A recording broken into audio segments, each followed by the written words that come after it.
in my gym. Get the f out of my gym. You know, hey, come put me out your mother gym, punk. Come put me out of here, punk. Come put me out, mother. Get down, get out of my gym. Come put me out, mother. Let him go, Mark. Yo, let me put me out, mother. Out of my gym. Put me out, mother. Put me out. Put me out, mother. Mother, get the f out of my gym. No. I beat your mother. Motherfucker, I used to 41. You know what? 41-1. You can find your.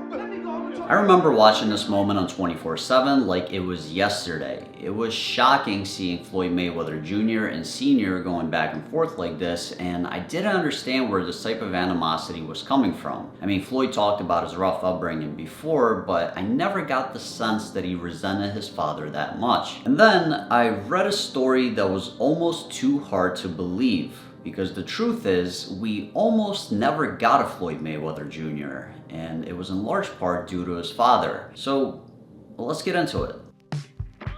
Floyd Mayweather Jr. was born Floyd Joy Sinclair on February 24th of 1977. He would take the last name Mayweather at age 11. He was born into a boxing family. His uncles Roger and Jeff Mayweather were both professional boxers, with Roger being a two-time world champion. His father, Floyd Mayweather Sr., was a former welterweight contender that fought Sugar Ray Leonard. I stayed in Jersey. I lived with my mother. 7 of us lived in a one-bedroom. At one particular time, my mother was on drugs.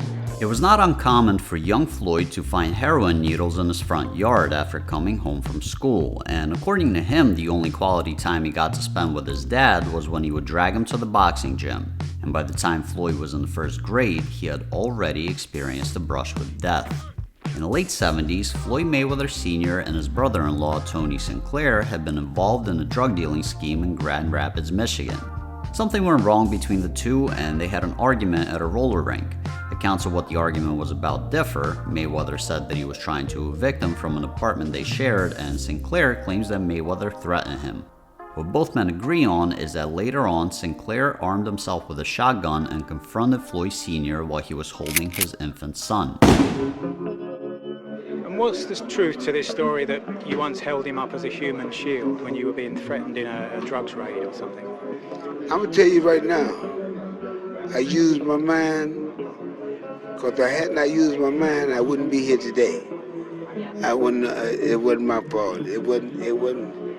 One thing I would have said was, when I had my son in my arm, I want to ask you or any of y'all a question. If a man had a gun on you, if that was your wife, or your lady, whatever it was, and this is her son, and it's your son. So what is you gonna do? You got the son, now you know that this is the nephew of the guy that shot me, the uncle shot me. Ain't that obvious that he would have killed me if I had a... She was telling me to give her the baby. And he got the gun on me, he just waited. And so he went on and shot me anyway with the baby in my hand.